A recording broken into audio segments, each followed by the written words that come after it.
Hi everyone, তো চলো আজকে আমি বানাবো পনির। তো দেখো, দুধটা জাল দিচ্ছি। এরকম করে যদি আপনারা পনির বানাতে চান তো হালকা হালকা এরকম করে জাল দিবেন। তারপরে যে দেখুন, লেবু চিপে আমি রসটা নিয়ে নিয়েছি। যতটুকু লেবু রস নিয়েছি সেম অতটুকু আমি জল মিশিয়ে নিয়েছি। তারপরে এই যে নাড়ার পর প্রায় 10 মিনিট নাড়ার পর লেবুর জলটা দিয়ে অল্প করে দিলাম।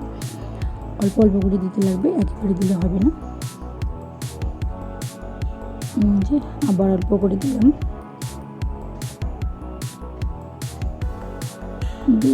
দু থেকে তিন সেকেন্ড পর দেখবেন দুধটা ফেটে যাচ্ছে। এই যে দেখো, দুধটা ফেটে গেল। তারপরেই আর একটু নাড়ার পর আমি একটা সুতি কাপড়ের মধ্যে ঢেলে নিলাম। তারপরে সারা রাত চিপিয়ে আমি রেখে দিয়েছি ভারী জিনিস দিয়ে। তারপরে যে দেখো, সকালে রেডি পনির। আমাদের যদি ভালো লাগে অবশ্যই সাবস্ক্রাইব করে দিবেন।